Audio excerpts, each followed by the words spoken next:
What's going on, babe? Hey babe, how was your day? It was actually pretty productive. Happy to be home. Good. You know we got a game today.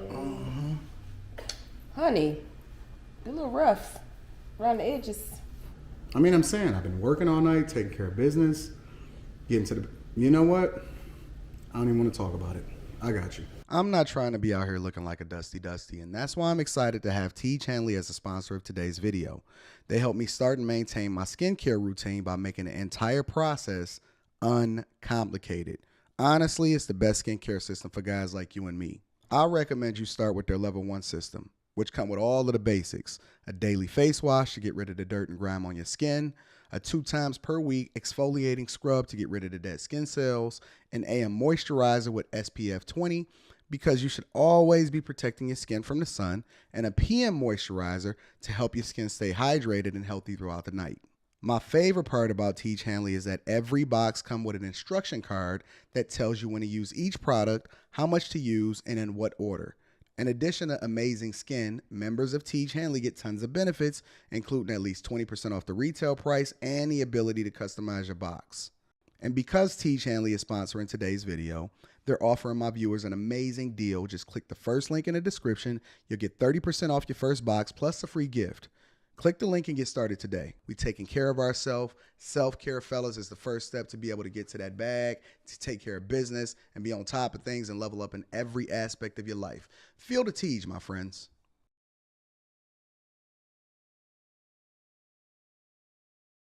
What's going on is Anton from AntonDaniels.com. I appreciate you guys for continuing to rock with me. Thank you for tuning into the Millionaire Morning Show. For this week specifically, today and tomorrow, I had to do a little bit of a pivot and making sure that I moved the show back slightly, just a half hour, just for today and tomorrow, because I had some meetings that we had to get some requirements for a project that's kicking off that's very, very, very important, and that we've finally got funded by corporate for what it is that we're trying to do that we think is going to be creating the best experience for our users. So thank you guys for bearing with me. We will have the same length of this show despite, and then occasionally I might have to push the show back a little bit. But how y'all doing today? What's going on? We're going to go a little bit political. We're going to go slightly political today, but it always comes back to the money. Always. So I'm not sure if, because you guys know me, I kind of go based off of whatever the vibes is, or so on and so forth. But I'm not sure if I want to open up the panel. I think I will for anybody that wants to jump up once we get through. I don't know. I don't know what that looks like yet. I don't know what that looks like. So we're gonna play it by ear. We got the same kind of lineup. We got the money review video where we go over exactly how people are spending their money so that we can glean from it and get some education as to how we should or shouldn't do things. Shout out to my girl C. Shout out to Andrew Edwards. Andrew Edwards says we on time today. Shout out to you. Marcus Hill says, good morning, Daniels family and fellow bag chasers. I just wanted to support the channel. Appreciate you. Keep doing your thing and enjoy the holiday weekend. It is a holiday weekend. You know where I'm going to be at? Y'all know where I'm going to be at? I am going to be in Tampa. Why do y'all think I'm going to be in Tampa? Curious. Why do you think I'm going to be in Tampa? I'm going to be in Tampa because I have to make sure that I take care of and do what I said that I'm going to do in the Bag Chasers group. I said Anton has to go ahead and take care of business. Y'all did y'all part as far as finding a location. I'm going to fly down there, make sure everything is taken care of. So the expectation is basically for me to be down in Tampa for the entire week. I want to make sure that I get all of the business set up, that I talk to the owner, that I negotiate the contract, all that other type of stuff. And then I'm going to bring it back and show y'all exactly what it is. And before we sign it and before we approve it, we're going to make sure that we go over with the Bag Chasers. So Bag Chasers, if you are a part of the Patreon, make sure you tap in. If you're not, link is in the description as well as pinned to the top of the chat. If you need to kick it with me personally, email me at antondaniels413@gmail.com and we're going to make sure that we get you set up. But the whole idea is that I'm taking my Bag Chasers through the process in order to help them to understand how they need to build their business, how they need to look at things from a business perspective, how you need to slow down so you can run really, really fast, and how you need to structure every single aspect along the way and every step in order to make sure that you're maximizing the possibility of you being successful from a business perspective. So if you're not a part of the Bag Chasers, link is in the description. The link to the Discord, all over the Patreon, including the last video.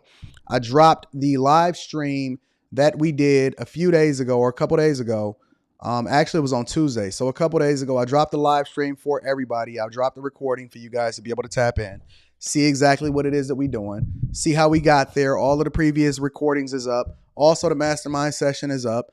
I have a Patreon exclusive video that's coming, and then we're going to schedule the next Build a Business meeting after we get back from Tampa. And then also we have the Patreon live meetup. We got the Patreon exclusive meetup in New York. So that's coming up within a couple of weeks. So literally when I fly back a week later, I'm going to fly over to New York and we're going to kick it and we're going to do what we do. But looking at things from a business perspective, if you have not watched that video that we did yesterday, the live stream, not in the Patreon, the free one, on the Millionaire Morning Show on this channel, I broke down how you need to look at things from a business perspective, and I needed you to read between the lines.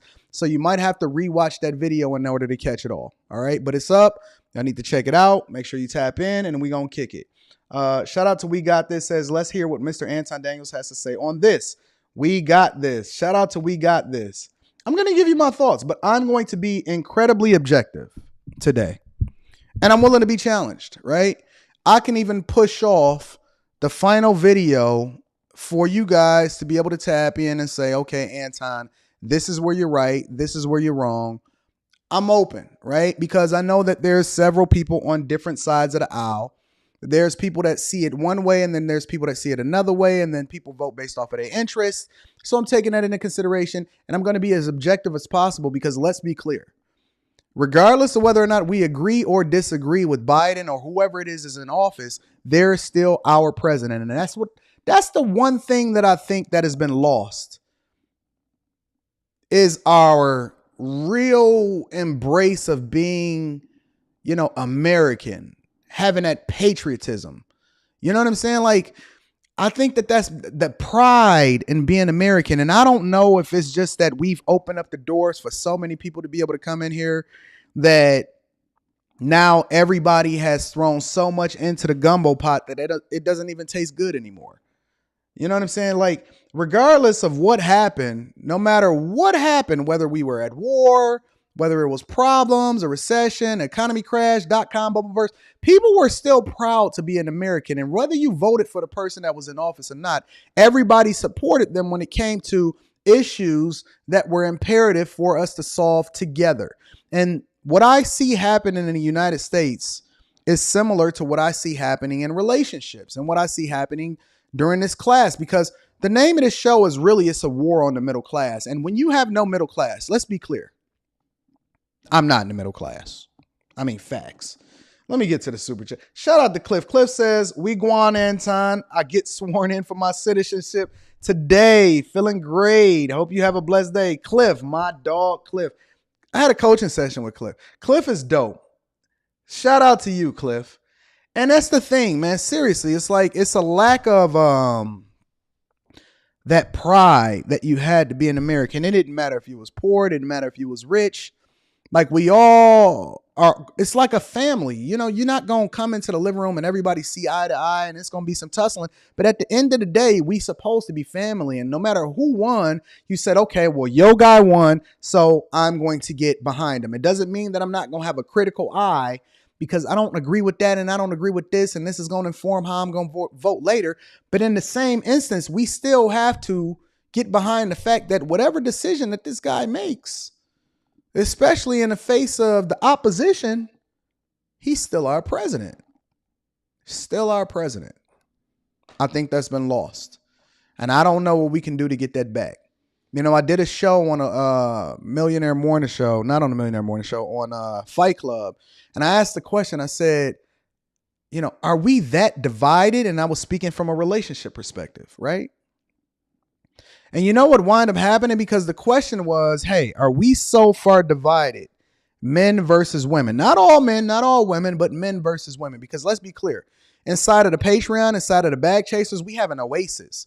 And the men love the women and the women love the men, and we embrace and we hold each other and we champion and we try to figure out who has this particular skill and who has that talent, and we nurture it and we pour into each other, and there is no division at all. We genuinely love each other. Yo, I need to just basically like create my own city and neighborhoods to where I could just take my Bag Chasers. We all go to the same area and we just live in this beautiful oasis. I'm going to call it Eden without the snakes. And we just live in this beautiful oasis to where there is no outside influence on what we got going on, because it's great. But then when we come out, and it's funny because I did that live stream, and then towards the middle and the end, it was just like, it was even more arguing just from me asking the question of why we are so divided. And I don't understand that. It baffles me. It really blows my mind that we are so divided that even if I ask why we're divided, it just really creates tension and anger, and so much so that I had to step in and I said, no. You're not going to come against my people, and you're not going to do this. And what makes you think that you can have that loud of a voice on my platform that I built, and you just a guess? People think that my platform is their sounding board. No, you are enabled to say the things that you want to say, but it does not mean that I have to continue to give you a voice. And then I had to step in and I say, hold on, let's remember, listen, I know I said that we all on the same level and everything like that, but put some respect on my name. And so when we had this conversation today, I'm stepping out and I'm saying, yo, I have to be objective and I have to acknowledge the good, the bad, and the ugly. So before we get into any of that though, right? Make sure you support the platform. Teej Hanley, 30% off your first order plus a free gift. Link is in the description for that. Also, on top of that, King of Foods. Please go and get your stuff, man. If you're not getting your stuff, if you're not getting your lemon pepper garlic and your country boy sauces and all of that other type of stuff, if you don't have your stuff, go to kingoffoods.com. Order your stuff for your holidays, not just for the 4th of July. None of that, yo. Order it for your whole year. Get the whole pack. Let me get the whole pack up here. Get the whole pack, yo. The poultry, the lemon pepper, the jerk, the smoke. Get all of that. And then, listen, this ain't no empty box. This is all of the seasons. And some of them might be halfway empty because we're using it, but this is all. Get the whole pack. kingoffoods.com. It's dope because let me tell you how he has it set up. And I was talking to him on the phone, right? The way he has it set up is that he has specific packages for what you need for specific holidays, depending on how you eat. Right? One of the most ordered packages, he got that set up. Yo, you want to do the steak and the poultry? He got it set up to where you don't have to go in and select anything individually if you don't want to. You can, but it's dope. So kingoffoods.com, make sure you tap in with him. It's dope. Very much a bag chaser, but a bag chaser on a high level, and that he's absolutely positively winning. You can even click down in the website for you to check out exactly who he is and who, he is a part of the Bag Chasers group. So shout out to all of my bag chasers doing great things. The website has been popping for a long time. And when I put my stamp on it, it's dope. kingoffoods.com. Make sure you tap into it. Absolutely dope. And then follow me on all of my social media. TikTok, Twitter, Facebook, Instagram. It's dope. We're going to be documenting our journey down in Tampa over the next week. I know Leslie, she's going to be on a cruise. So, dope things. So let's set the stage really quickly. Okay. Before I open up the panel to you guys to be able to come up and dispute me or give your thoughts, have civil discourse, whatever you want to say, right? Before I do that, I did a video yesterday and I dropped this, and I think this helps to set the stage, okay? Well, before I even get to that, you know what? I'm not even going to get to that yet. Let's do this one. I'm going to drop this link. So, Associated Press did an article, right? And essentially what they did, shout out to Showbo G, says, Anton, thanks for the content in my coaching session a few weeks ago. You and Eric Thomas keep pushing us forward. Showbo G. It was lit, wasn't it? Yeah. I tell people all the time, listen, you think you know what you're going to get when you get into a coaching session with me, but it's nothing like what you expect. But it's exactly what you need in order to get you where you need to go. Shout out to Showbo G. My dog, Aaron, says, finished the last days of my 30-day workout challenge, 200 push-ups, 200 squats, 100 pull-ups, 50 burpees a day last few days with my weight vest. Yo, you killing it out there, Aaron. Shout out to the bag chasers. All of this positive energy, trying to motivate Anton. Yeah. So check it out. So they did basically polls and surveys. They've been watching the landscape, and I've been paying attention. Most of the nation say we on the wrong track, including Democrats. They don't like to admit it. Listen, when you ask people who they voted for, they gonna say, I voted for, I don't know, I don't really support you know how people pivot. You know how people are. Let me put my Hunter's sauce and marinade king of foods stuff down real quick. We about to get cooking. Most people say they just be quiet. Quiet as a church mouse. No, stand on it. We remember when y'all was posting all on Facebook and y'all was on Instagram talking about blackout and you know what? If I don't vote Biden and I'm not black, we remember. We not bringing you to the front of the congregation today, right? Because what I see is a movement. I see a wave, a nation of people that's saying, yo, listen, I was running in the Victim Olympics. I was all for socialism. But these gas prices is crazy. It's effed up out here. So let's go into it. Shout out to C. Look. C had a coaching call this morning. Nothing what I expected, but exactly what I needed. Thanks. C had a coaching session this morning. Nothing like what she expected. Exactly what she needed. Shout out to C. It's what I'm telling y'all. Y'all need to get in touch with me. AntonDaniels413@gmail.com and then tap into the Patreon. We doing great work. Listen to the people. They telling you out of their own mouth. I put my whole life on the line out here. Let's continue. Overwhelming and growing majority of Americans say the U.S. is heading in the wrong direction. Nearly 8 out of 10 Democrats, according to a new poll, finds that deep pessimism about the economy plaguing President Joe Biden. If it's a lie, y'all told it. 8 out of 10 Democrats. We ain't even doing Republicans. We ain't doing people that are in the middle, libertarians, vegetarians, whatever y'all want to call yourself. Right? All y'all are Aryans. 8 out of 10 Democrats, according to a new poll, finds that deep pessimism about the economy is plaguing President Joe Biden. His approval rating is plummeting. 85% of the U.S. adults say the country is on the wrong track. 79% describe the economy as poor, even though unemployment is only at like 3.6%, which is historic lows. Think about that for a minute. Everybody employed, but ain't nobody got no money. We'll get to it. Findings suggest Biden faces fundamental challenges as he tries to motivate voters to cast ballots for Democrats in November's midterm elections. It's going to be a wash. 2 years, basically, in office for President Joe Biden. And people like, nah, I'm not effing with him. I'm really not effing with him. Inflation has consistently eclipsed the healthy 3.6% unemployment rate as a focal point for Americans who are dealing with high gasoline and food prices. Even among Democrats, 67% call poor economic conditions. So this is what Chuck McLean is saying. He's doing the best that he can. I can't say he's doing a good job, though. But his opposition is so bad, I don't feel like the Democratic Congress is doing enough. This is the sentiment amongst the people.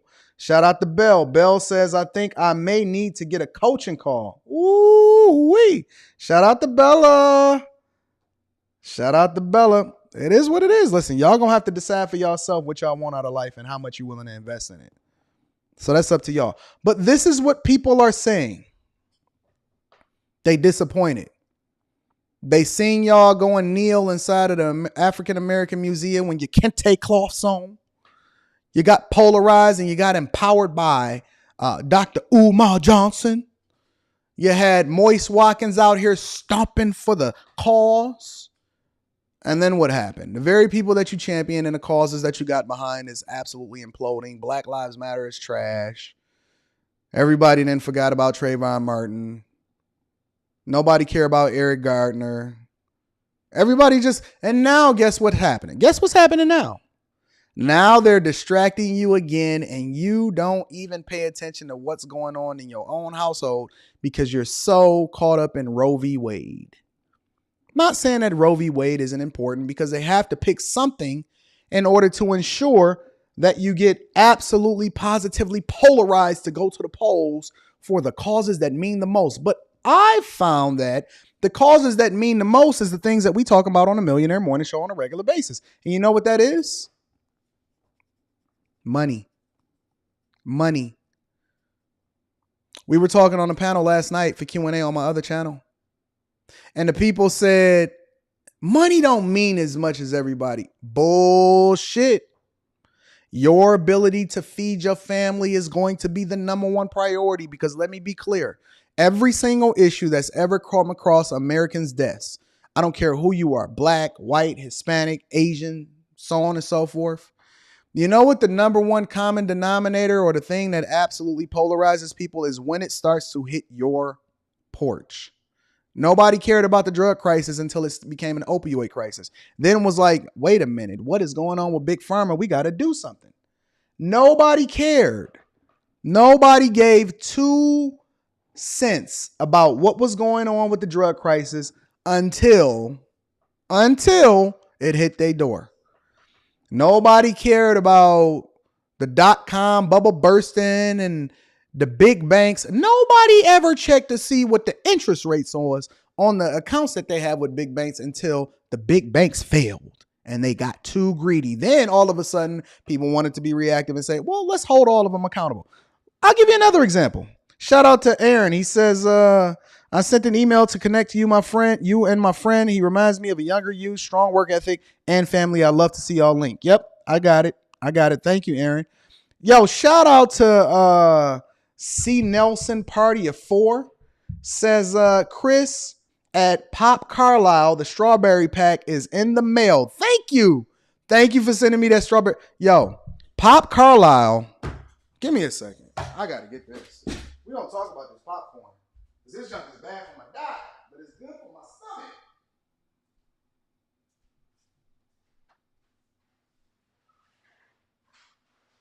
Bad for my dad, but it's good for my stomach. Bad for my dad, but it's good for my stomach. Bad for my dad, but it's good for my stomach. Listen, eat it in moderation. I already got my stuff out. This is this is mine. Look, this is my Pop Carlisle. This is my party pack. Let me show you what the chocolate is. Look how much the chocolate gone. Ain't no more chocolate. Strawberry is gone completely. This is my Pop Carlisle. Look at the caramel. Woo! Make sure y'all go to popcarlisle.com. It's absolutely awesome. This junk is, y'all keep sending me all of the goodies. All of the hog maw. All of the pig feet. Shout out to you. Shout out to Pop Carlisle. Let me show y'all what else is going on. I did a review on this yesterday. This is y'all king. Do y'all remember that this guy was actually running for president? Sanders urges the Biden administration to fine airlines for flight delays. Y'all actually was trying to vote this guy into office. He's literally trying to fine him. Let's break this down. Let me pull this out a little bit.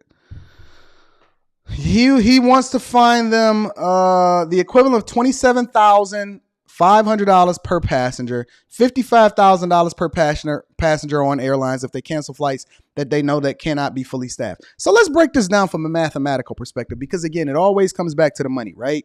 If you fine an airline, now Okay, cool. Burn, feel the burn. Y'all voted for him. Y'all advocated for him. Remember? Let's break this down, right? We know that airlines are historically volatile.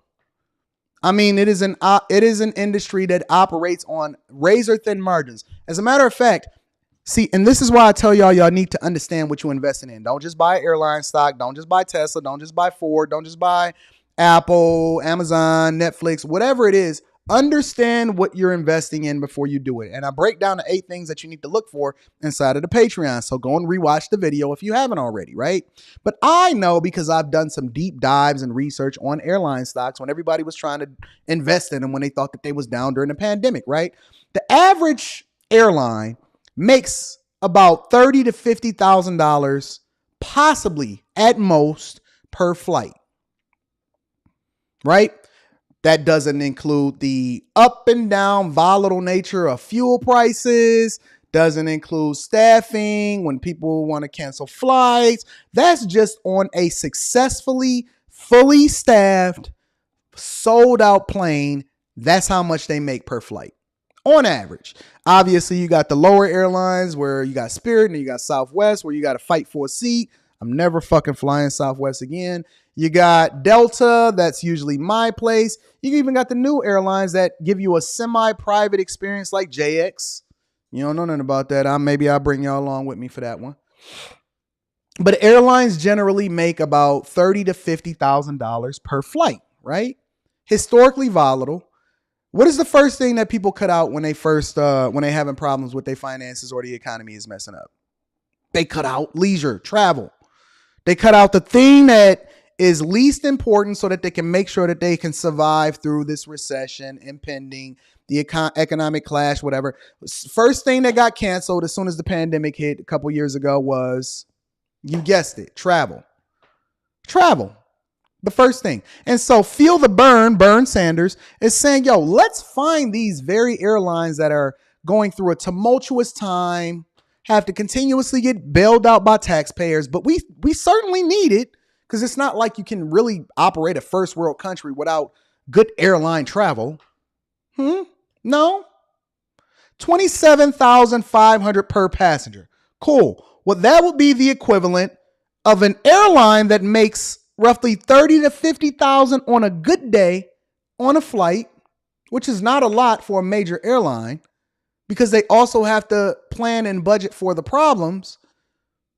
That would cost the equivalent of, if you have 200 to 300 passengers, about $8.7 million or something like that. Now, tell me how that makes sense. You're going to find an airline, $8.7 million per flight, and you expect for this industry to survive. This is the guy that y'all wanted to vote in office. This guy right here. Him has no business acumen whatsoever. Does not understand economics even in the slightest. Listen, I'm a C student, but I am more than capable of serving over Feel the Burn. But since he pandered to y'all and he ran up on stage with Killer Mike and all of these other type of people, now y'all think that this guy is what makes sense. And please tell me, help me to understand. The king socialist himself, the person that is the most extreme on the left, including AOC, who I believe, and mark this day, I believe she is going to run for president at some point in the near future. Please help me to understand how that makes sense.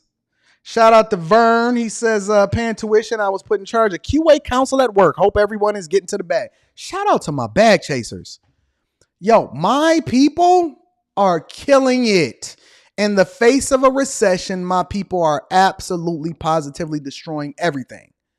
Everything. And this is a Detroit bag chaser. So, I got to give a special shout out to my Detroit bag chasers. Check it out. Other Democrats are seeking penalties on the airline industry. John Fetterman, Senator Blumenthal demanded information, $50 billion bailout, money largely to keep the airlines going, so on and so forth. So let's come back to the front of the congregation, ladies and gentlemen. Let's come back. Now, I'm going to drop the link in the chat just in case anybody wants to come up and give me their thoughts on the current state of the economy and whether or not things are going well. Let me drop that in there. Boom. Here, let's do this.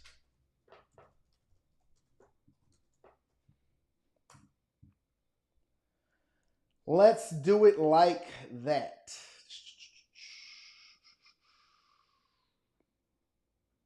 Pinned it to the top of the chat for y'all. So here's the question that I have for you guys. Okay. Do you think, or what grade would you give President Biden and all of your legislative branches, but we're just going to say President Biden? What grade would you give President Biden in his first 2 years running the country? Now, I'm going to give you what my thoughts are. Here's the good.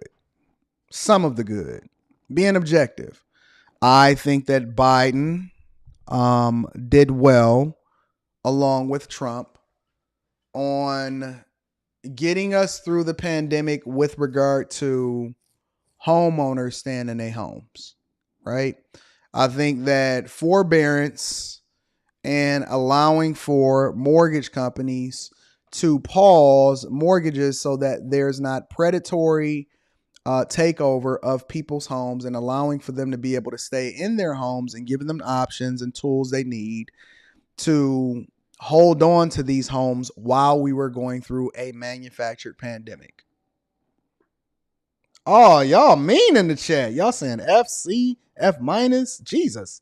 Kevin Robinson says, I've been heavy in the real estate investing since 2017. All these foreclosures is like Xmas every day to my business. Bag talk. Y'all giving him an F? Y'all didn't even go through all of a D, F, F, F plus? Jesus. Come on, y'all got it. I need somebody. C minus. Think about it, though. Listen, let's try and be as objective as possible. The good. The overall majority of people stayed in their homes. We can't give them no credit for that.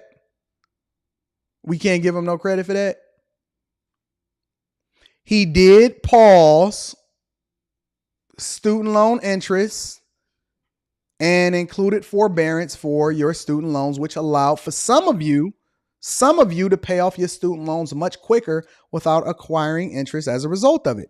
I think that that's something that's good. Come on, y'all. We got to be nice. I'm not a Biden fan at all, but y'all voted for him. Somebody voted for him. He was overnight. He took over these states and he was just killing it all across the board. He paused student loan interest and extended it in order for some of you, including some of my bag chasers. I know some of y'all have paid off y'all student loans so that you didn't acquire interest, so that the servicers of the mortgage. I even know a couple of y'all that got y'all loans forgiven. He actually took steps to try and revamp what was going on with regard to student loan forgiveness for institutions that were illegal or egregious, such as the ITT techs. Y'all don't think that that's good? Y'all can't give him no credit on that at all? Listen, at the very least, he was good in being able to market himself successfully in order to at least get elected president, right? No? Y'all not even going to give him that? All right, let's talk about the bad. Y'all are toxic. Y'all toxic. Y'all like that toxic chick. Let's talk about the bad then, right? We got high inflation at historic highs, especially for the middle class. It's actually much higher for the middle class than it is for all the rest of us at 8.6%. We got an impending recession that's coming. I'm not sure if we would have been able to avoid a war with Ukraine, or at least Russia's war with Ukraine. Did you guys know that the tariffs that Trump put in place as far as dealing with China is still in place? Is this a case of you don't really know what you got until it's gone? I don't see anybody jumping up on the panel to give I want y'all to give y'all grades. You are more than welcome to come up on the panel and give your grades or give your thoughts on whether or not you think that Biden is doing a sufficient job his first 2 years in office. Historically, presidents usually have a low approval rating throughout their tenure at some point in the time that they are serving as president of the United States of America. All presidents had it. Y'all don't think so? I think another bad is him aligning with the mindset of a lot of these feminists when it comes to Roe v. Wade. Recession, inflation, housing prices is out of control, spiraling. Rent is crazy. Gas prices out of control. We just talking about from a financial perspective. That's the bad. Now the ugly. We got to go to good, the bad, and the ugly. You see how objective I am? I give credit where credit is due. Then I identify the problem areas, and then I want to make sure that we identify the ugly. I don't think that Biden is competent enough to be able to run for the president of the United States again.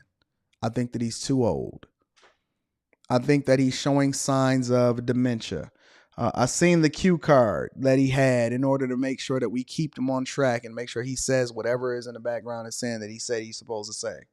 Shout out to Aaron, says he's the reason student loans were bad. He gets no credit for putting a pinch of salt. Is he the reason that student loans were bad? I don't think so, Aaron. I don't think so. I'm going to argue on behalf of Biden right now. Those student loans were in place well before Biden took office 2 years ago. He is not the reason why student loans were bad. Those student loans were in place way before Biden became president of the free world. Way before. He was the one that said that he wanted to come in office. Now, did he fulfill his promise in making sure that he canceled student loans on day one? Absolutely not. I don't think that student loans should be canceled, but he's trying to find a happy medium. And so I have to give him credit for that. I have to give him credit for not buckling to Elizabeth Warren and AOC. And AOC, when they said, yo, you need to cancel student loans today, he said, nope, I may ignore these hussies. And I'm going to make the decision and then try to find a happy medium in that we're not going to cancel student loans. But at the same time, I'm going to give you guys some time to be able to pay them off. And then I'm also going to revamp the process that it takes in order for you to get student loans canceled, depending on which branch or what you work for or what school you went to, so on and so forth. We got to give them some credit on that. I'd rather buy a McDonald's to a baby mama with 3 kids from 3 different dads than give Biden any credit. I seen your little happy meal. Y'all got to be, come on, y'all. Y'all got to give him some credit. Jesus. Biden fell off a bike. He automatically gets an F. He out here making the USA look bad.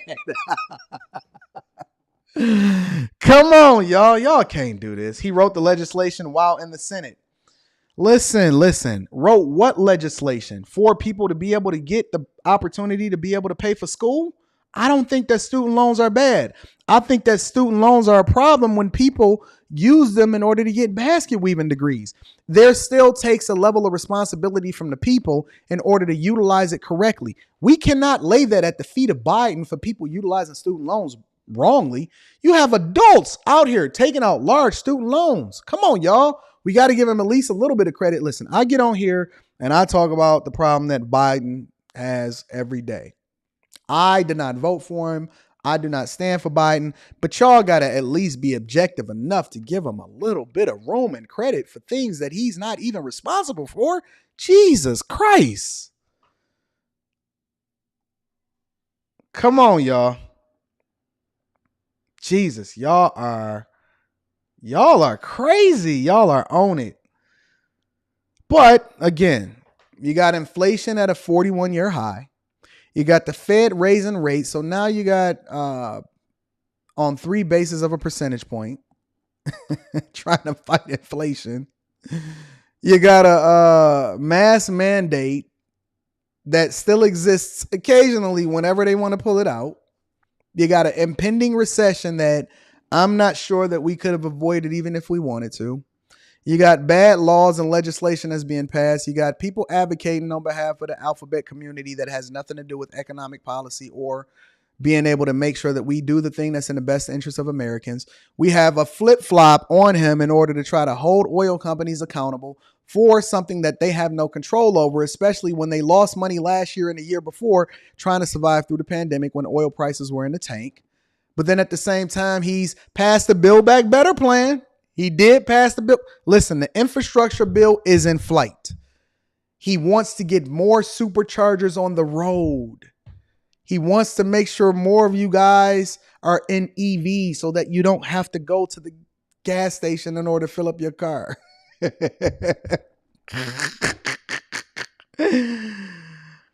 Oh my God. Allie Downing says, I knew he was on some crap after he did an executive order for racism against Asians, but told black folks we had to wait. His nickname is Jim Crow Joe for a reason. All right.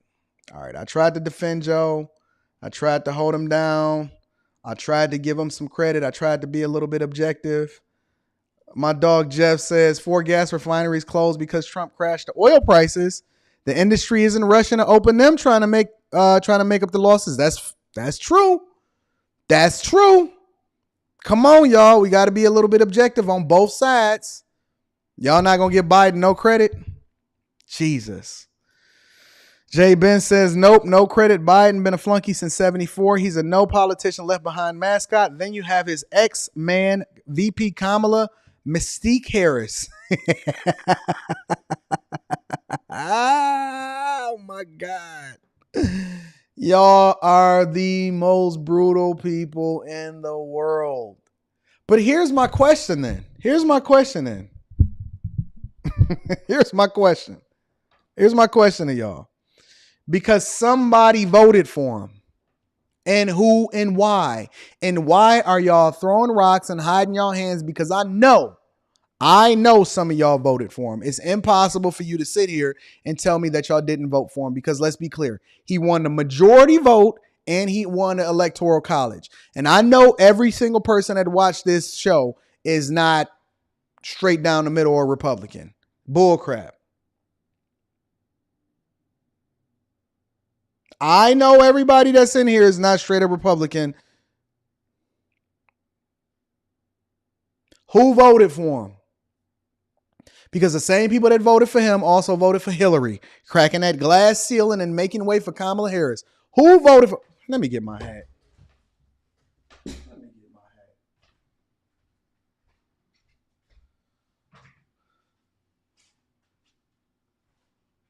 Y'all flip-flopping.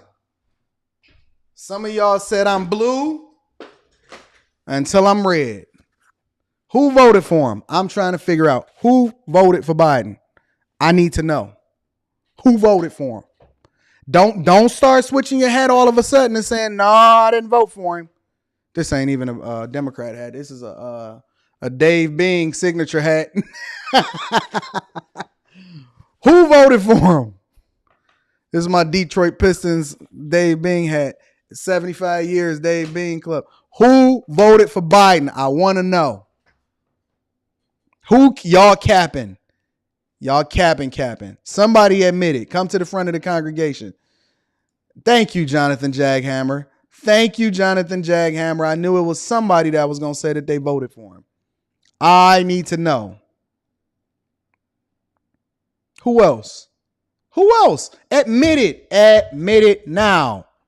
Who voted for Biden? I want to see you to the front of the congregation. Oh, man, y'all not going to admit it. I'm moving along with my show because y'all out here capping. Y'all are out here capping. You know who bought this for me? My daughter bought this hat for me. Shout out to my girl Les. I know y'all voted for him. Y'all not going to keep capping for me. You went to the polls. You showed up. Puffy and Diddy and Killer Mike and all of them prompted you to vote for Biden, and you voted for him, and now you want to pretend like you didn't. Don't sit here. Y'all was out there marching, talking about Black Lives Matters. I know you were.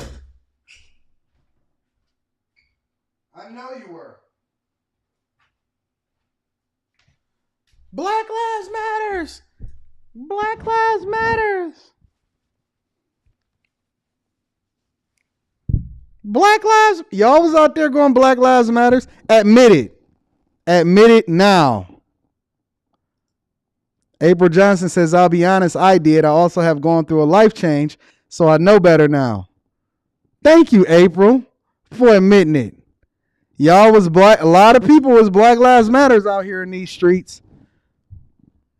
Mm-hmm. Mm-hmm. Yep. Yep. I knew it. I know it. I could tell. I know y'all voted for him. You know how I could tell y'all voted for him? Because when I'm on a coaching call, I see y'all. I see y'all on the coaching call, and I can hear it in your voice. And so don't you try to fool me. The one thing that I know is I know how to read people. Black Lives Matters. Not only am I Black Lives Matters, I'm going to get a Black Lives Matters Cash App card so that I can make sure that I'm black everything. I know what y'all did. You can't fool me. I know. So anyways, my grade for President Biden as of right now is a D plus C minus, right? Because there's still time. This is just a progress report because he's only two years in. He's not even a full 2 years in. So this is just a progress report. My grade on President Biden, partially because I'm unaffected by what President Biden does, is D plus C minus, okay? All right. So now that I got y'all scared to come up on the panel, let me go ahead and turn my interview link off. All right. We're going to get into the money review. Where the money reside. Thank y'all for the super chats. Let's see. Enough of that. No more link for y'all. Because y'all out here voting wrong and y'all capping. You was not on to Make America Great Again. Y'all was trying to kill the people that was trying to make America great again. I know who y'all are. Where the money reside. All right, so let's get into this show. All right. Y'all crazy. Having a little bit of fun. Had to do a midterm progress report on Biden. This video is living on $1 million a year in Silicon Valley. Living on $1 million a year in Silicon Valley. Y'all ready? All right, let's get into it. I'm 100% happier now than if I stayed with my traditional 9-to-5 job. In this episode, how I make 7 figures every single year running my businesses. Without our businesses, there would be no way that we could live the lifestyle that we could live today. I don't actually even know how other parents do it. They have to hire help. And with our businesses, we can always be present in our child's lives whenever they need us. I think that that's important. Again, this is living on $1 million a year in Silicon Valley. Did you hear what he said? He said, I don't even know how other parents do it. I don't know how other parents do it. Let me rewind the video. In the very beginning of the video, they was working. Look at her. I'm 100% grinding. happier now than if I stayed with my traditional 9-to-5 job. In this episode, how I make 7 figures every single year running my businesses. Without our businesses, there would be no way that we could live the lifestyle that we could live today. And this absolutely 100% flies in the face of everything that we was having a conversation about yesterday when I told y'all and I said, yo, y'all need to be a little bit more open to the possibility of opening a business because you need to have a business mindset. Now, let me be clear. I have not watched this video. I do not know what's going to happen. I don't know what he does. I don't know what they do. I don't know any of that. All I know is that he makes $1 million a year, or he pays himself at least $1 million a year. He lives in Silicon Valley. I don't actually even know how other parents do it. They have to hire help. And with our businesses, we can always be present in our child's lives whenever they need us. That is one thing that has benefited me significantly. As much as I am very, very much immersed in what I'm doing from a business perspective, I will say that one thing that my lifestyle has afforded me is the ability to really participate and be in my daughter's life. Right? I have been there every step of the way. I was there when she got on her first yellow bus ride to go to school. I was there when she took her first steps. I was there when she went out of town. I was there in every step of the way at every major moment in my daughter's life. And we are very, very, very much connected and have a great relationship. But a lot of people have no visibility in their, a lot of these kids are still latchkey kids. A shout out to Alaquandria says, to be honest, I didn't like either side, but I voted blue. Thank you for being honest. See, let's get it. The flexibility, that is so important to me so that we can be very, very active in our kids' lives. Chinese. Yep. My name is Steve Chu, and I'm 46. And I'm Jen Chu, and I'm 45. And together we make over $1 million in the Silicon Valley.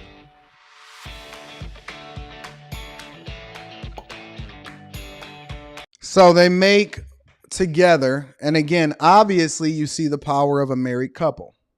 Let's be clear right on that right away. The power of being married enables you to literally pull 10 times your weight. I'm not even going to talk about the financial benefits or anything like that because that's a completely different live stream. But my point is that being married and utilize that as an effective tool to continue to build wealth is unparalleled. More men are millionaires that are married than not. It is a fact. And I know that y'all like to, y'all don't like women or y'all think that every woman is for the streets and all of that. But some and a lot, especially the ones that's in my group, are absolutely dope. And if you can find you a person or align yourself with somebody that absolutely positively understand the vision and y'all work together to build this thing and you're not out here fumbling back, you can completely take over the world. I mean, with the right woman, you will take over the world. That is a fact.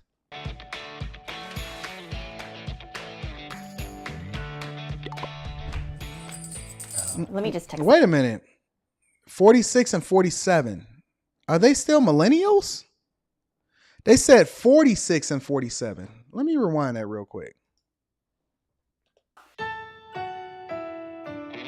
My name is Steve Chu, and I'm 46. And I'm Jen Chu, and I'm 45. 46 and 45.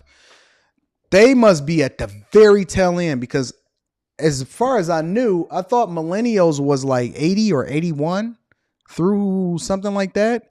And they had to be born in the late 70s, at least 77 or something like that, right? Because I'm 40 and I was born in 1982. And if she's 45, then that means that she had to be born in 1977 and 76 or 77 and 75. They can't be millennials because I'm a geriatric millennial. So I'm on the very, very tail end of what a millennial is. That doesn't even make sense.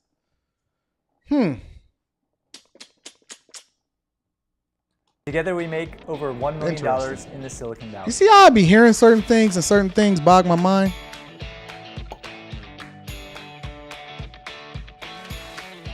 Guess all the millennials went broke, huh? Let me just text them really quick. I'm just going to text her, be quiet. Could Can you guys guys not stop, jump around upstairs? We can hear it. He still has his Halloween candy, so he's probably eating a lot of it. Definitely not a millennial at all. Alaquandria says 1 million a year is goals. It's not that hard to do. I'm going to be honest with y'all. It's not that hard to do. It's not as hard as y'all may think it is. Really, the hard part is not getting rich. The difficult part is being disciplined enough to get there. Most people don't have the discipline. They want their cake now. They don't want to make any sacrifices. So I don't know. We'll talk about it. Which camera are we supposed to look at? Just this one. Okay. Oh, that one. Okay. Oh yeah, you know they old. I run and own Bumblebee Linens, where we sell handkerchiefs and linens for special occasions. I'm a blogger, podcaster, YouTuber, TikToker, and I also teach an online class on e-commerce. Combined, our businesses make over $2 million in revenue, but our net income is around $1 million. $1 million anywhere, it sounds like a lot of money. And it's more than enough. We don't even spend a fraction of that amount. We don't budget per se, but wait, if his gross is 2 million a year and his net is 1, I wonder where the 1 million in expenses come from. We gonna get there. I'm gonna break this down. We definitely Let's spend see. less than we make, and really there's not that much that we really splurge on. Let's break this down real quick. Let me look at this budget. All right, we got $205 in subscriptions. That makes sense. $300 a month in gas. This is their monthly budget, right? So essentially, this is the equivalent of about $300,000 a year in spending. This is their monthly budget, okay? This equates to a little more than $300,000 a year, okay? 20 for all you, listen, for the mental math people, 25 times 10 is 250,000 plus 2 more months. That's another 50,000. That's $300,000 a year. So they got $205 in subscriptions, $300 in gas, $600 in utilities. What kind of utilities they got? $600 a month in utilities, and they're working out of their home? That can't be right. That cannot be right. No way you paying $600 a month in utilities. How? How, Freaky Jason? Okay. $1,000 in discretionary. That doesn't matter. The discretionary can be as high as they want it to make, because if they had $10,000 a month in discretionary, that would be fine to me, because they make too much. They make a lot of money, so it doesn't make a difference. Food is $1,800.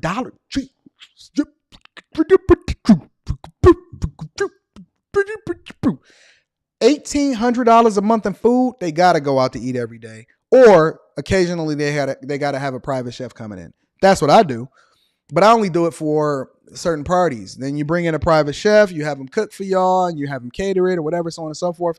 $1,800 a month in food, $600 a month in utilities, $2,800 a month. The only way I can see them paying $2,800 a month in insurance is if they got a bunch of cars. And I'm guessing that includes, let me look at this. This is baffling me right here. Life, auto, home, dental, medical. Yeah, I can see that. $2,800 a month, because that's still high. Because I pay for auto insurance, where's my phone? I'll tell you exactly what I pay for all of my cars and auto insurance. Auto insurance, I pay Face ID. Come on. I pay the equivalent of about, I think, $844. Let's just round it off. Let's say I pay $900 a month in auto insurance for the Benz, for the Porsche, for the Tesla, and for the Hyundai. All 4 of my cars, all combined, I pay about $900 a month just in car insurance. And a lot of it is just because they're newer cars. They're very, very expensive, and it costs a lot to repair electric cars. So they charge me a whole lot for auto insurance. But I pay the equivalent of $850, $900 a month in auto insurance. So $2,800 a month? That doesn't seem right. That seems off. Oh, homeowners insurance. Maybe that included. That just seems crazy. It just seems really, really crazy. Housing, $3,600 a month. Yeah, that makes sense. I get that. IRA is $9,600 a month. Okay, that's good. And kids' education, $5,400 a month. So they go to private school. Yep, I guess.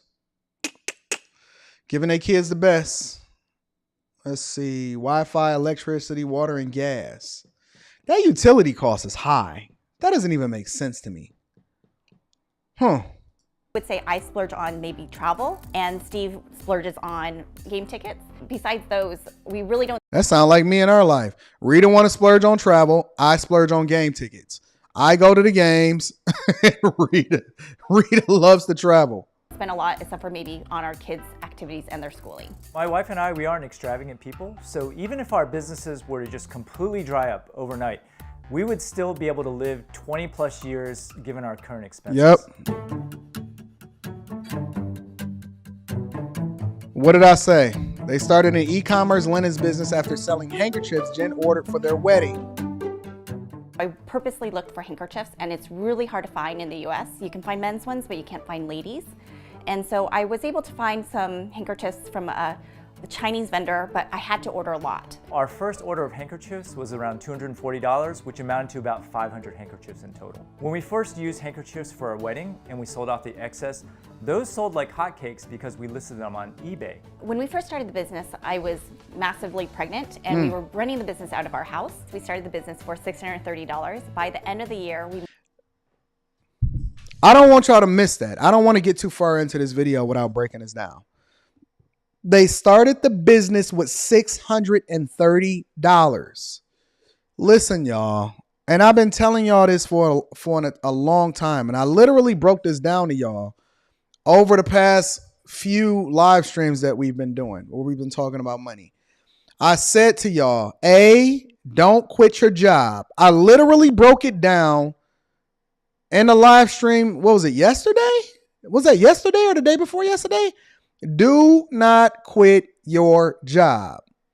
You can start a business while you're working, and then if it actually blows up or it means that much to you, you want to put yourself in a position to where you're no longer depending on your income on your regular job in order to be able to substantiate and live your lifestyle. She literally started the business with $630, $630. Anybody can start a business. And it wasn't something like they didn't lean on what their passion was. It had nothing to do with that. She started it based off of an opportunity. She seen the opportunity cost that came along with what the market was requiring, right? Everybody liked the handkerchiefs at the wedding. She sold them. She ordered 250 of them or something like that. However many she ordered, 500, 250. She spent $250. She ordered it. She started the business. And now they're making over $1 million a year because they've grown the business and they learn how to look at things from a business perspective.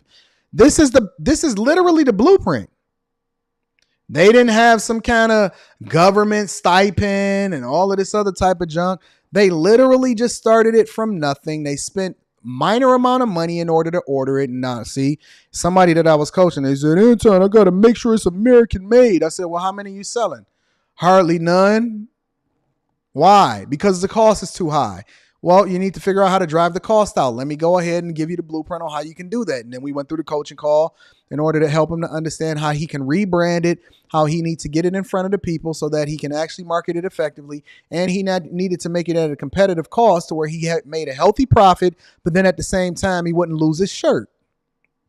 And he booming. Make sure y'all get a coaching call. Make sure y'all join the Patreon.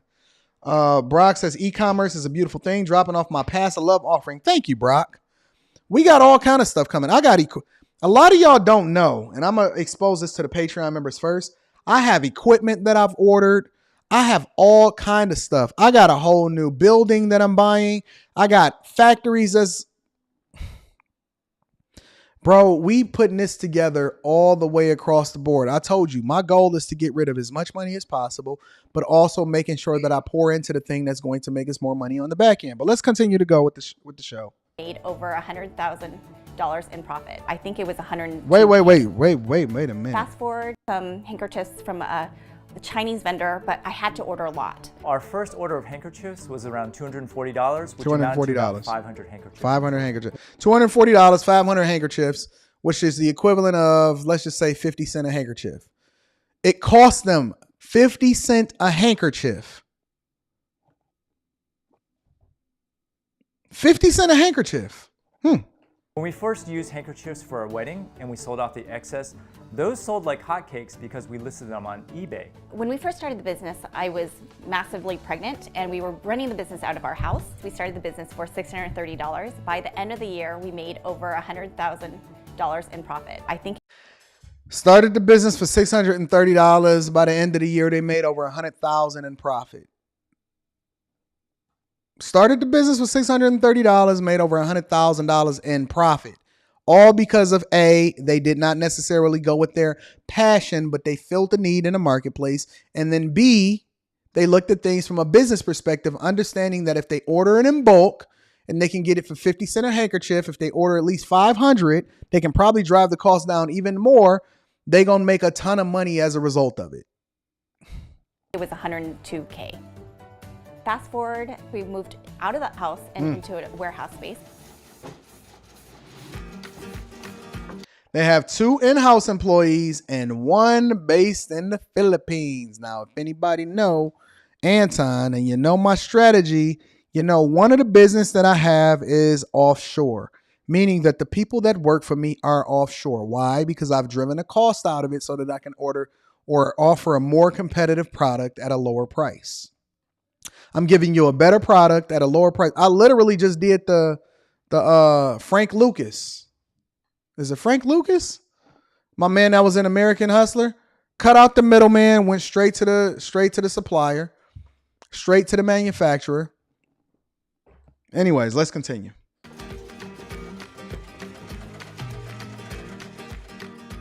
My goal was to make maybe $5,000 to just help with the bills.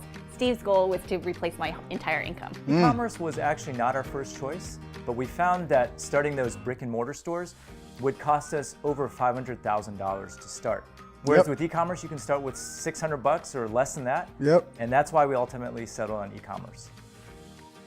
So Bumblebee Linens did much better than we expected, and it allowed my wife to quit. And then all of a sudden, I had friends asking me how we did it because they wanted to quit their jobs. And I got a little tired of answering the same questions over again, so I decided to document that on a blog over at mywifequitherjob.com. That blog served as— This dude just straight up took he ain't got no super name. He ain't say, yo, I'm looking at this cooler over there at Coleman Job Prospects. He ain't do none of that. He says, my wife quit her job. That is the name of the business that he run. My wife quit her job. a diary or a journal of our business. And what ended up happening is none of my friends actually read it. My mom didn't read it, but it attracted a bunch of random strangers who were interested in what we were doing. And from there, the audience just grew. In year 2, it started making tens of thousands of dollars. And in year 3, it hit 6 figures. And today, fast forward, it is now a $1 million business. Shout out and to the you. way it makes money is a combination of advertising, affiliate revenue, course sales. The blog actually led to a podcast and sponsorships, which led to a training class, which then led to an annual e-commerce event that I actually run over at the Seller Summit. Get a quick show of hands of how many of you are new to the Seller Summit this year. Wow. Okay. Well, let me just give you a quick overview. He ain't cool. He ain't jazzy. He ain't none of that. Now, think about this for a minute, y'all. If he can sit over here and do this and sell this, why can't you? Y'all communicate more effective. Y'all flyer. Y'all can market yourself better, so on and so forth. But you can't do what he do. He didn't give you no complicated way. It wasn't no super crazy way in which he broke down how he was able to effectively do what it is that he do. He gave you the simple blueprint. And I'm telling you that most people that get rich, they're not the smartest people. It's not that he's super smart. He works hard. He consistent. His wife is on his team, and this is the argument that I had the other night, right? And I had the same argument multiple times last week before, month before. Shout out to my dog Patriarchy. Patriarchy told me yesterday women have no purpose except for the way that they look. Looking good to men. This man right here literally got rich because of the foundation and the idea that his wife started. So please help me to understand how women have no inherent value outside of what they look like and their ability to be able to open up their legs. And that's the reason why our communities are in the state that they're in today. And why we're getting passed up over and over and over again, instead of us looking at things holistically and trying to understand how other communities do things more effectively and taking those lessons and inputting it into our lives. We live in this silo where we just still trying to be like cavemen. Well, no, if you're smart, you start to put the women in a position of power and start to utilize their tools and their talents effectively so that they can then bring back the bag so that we all can win together. But no, we want to live in this caveman mentality where we say, oh, women have no inherent value. Well, this motherfucker right here would still be working a day job, and so would she over in Silicon Valley if she had not came up with the simple idea and said, hey, let's sell these handkerchiefs. I want to order it. I'm going to order it. We're going to make $102,000 in the first year. And then you leapfrog off of this. And then you say, hey, my wife quit her job. And then you get into the bag. Now they living off of $2 million a year while these Pookies and these Ray Rays are still talking about what women should do for them. Now, how does that make sense? Y'all tell me, do you want to listen to them or you want to listen to Steve over here? I'm just curious. And these are my guys. I absolutely love them. I rock with them. But at the same time, let's take the business lesson out of it. Let's take our emotions out of it.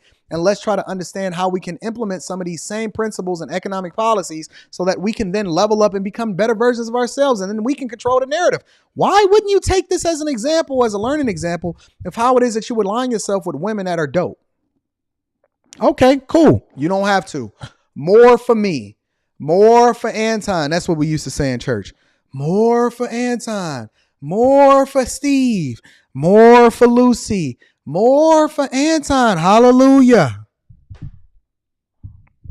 Y'all can keep doing that dusty junk if y'all want to. See how that work out for you. Keep on having chicks throwing your kids McDonald's across the street because you ain't got no dick discipline. You don't understand how to network effectively. You're not making friends, but instead we want to continue to make enemies.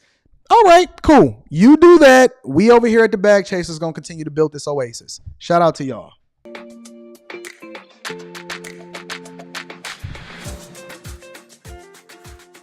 On an average. See, look at this. No.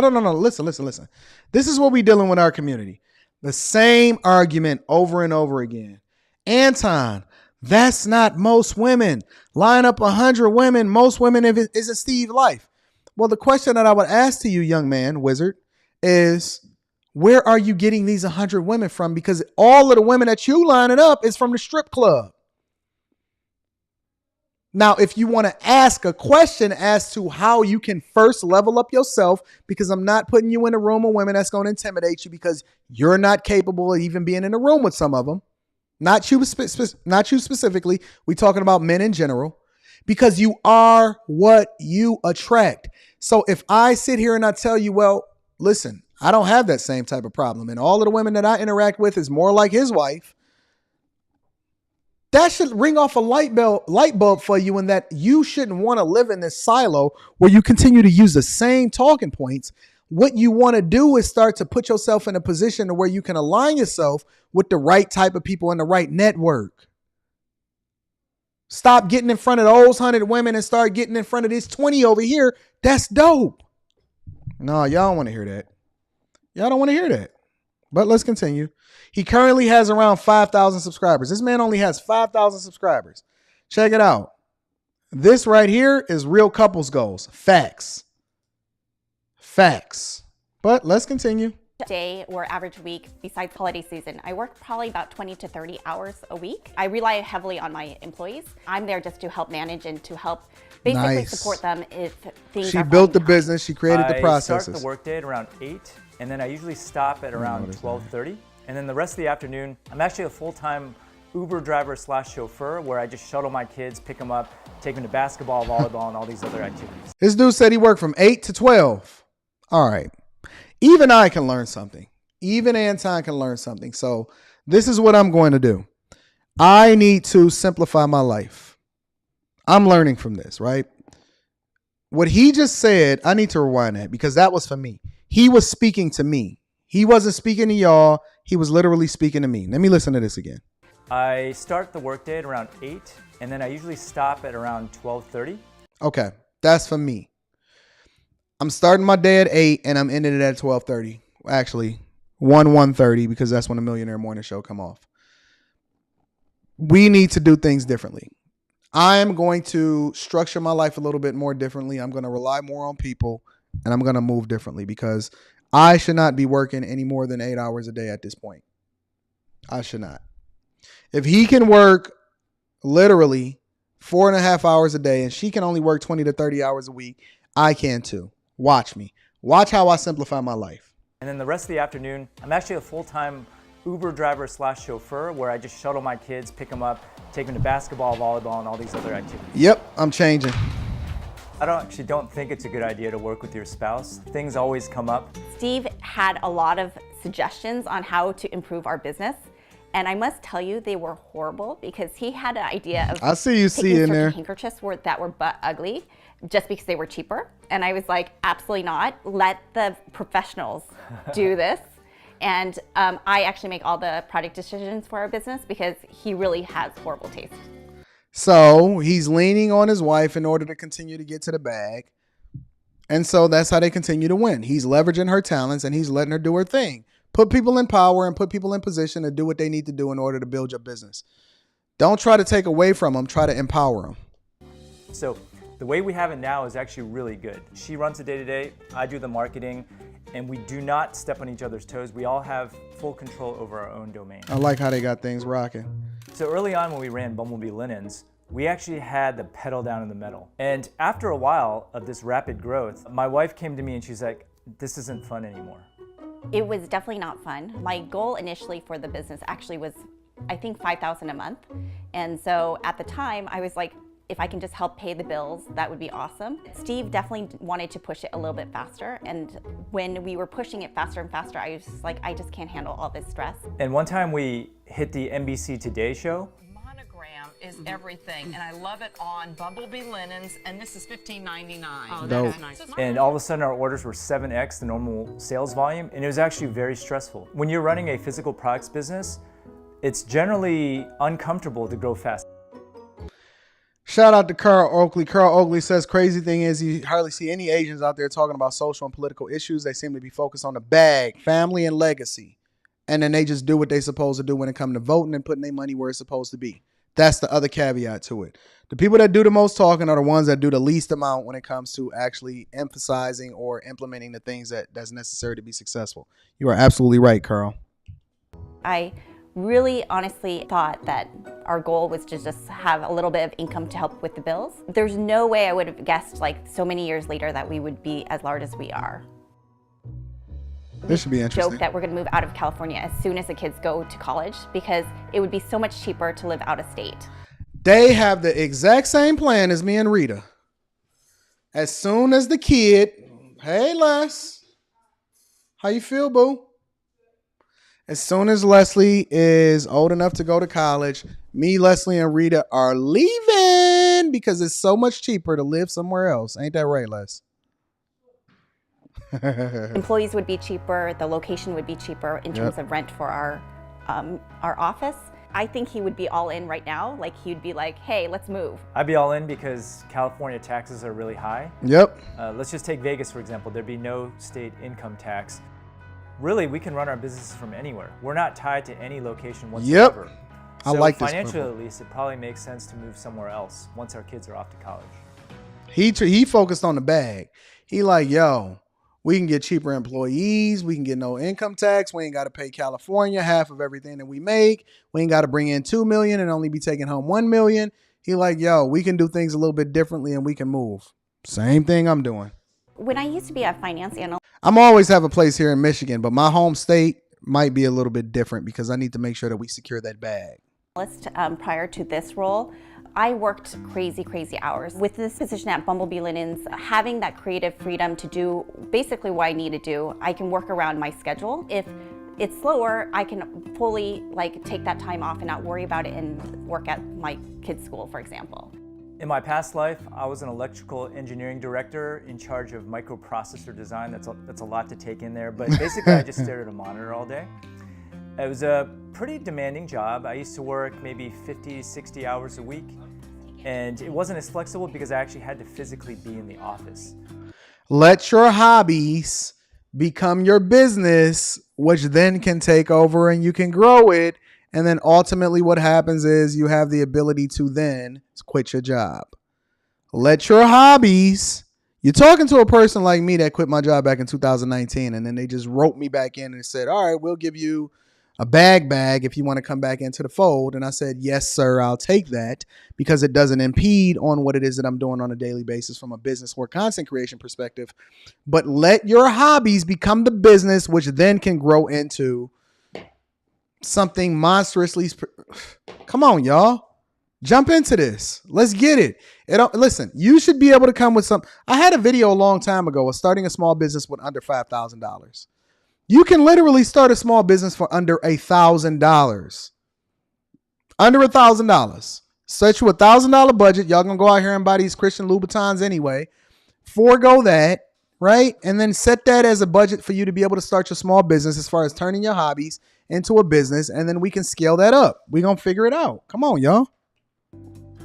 Having the flexibility is super rewarding for me, and I feel like it's a win situation for me because I'm able to do something that I love and also be able to be a really huge part of my kids' education. Growing up, I actually didn't see my parents as much as I would have liked. Yep. They were first generation Chinese. They actually came to the US with no money at all.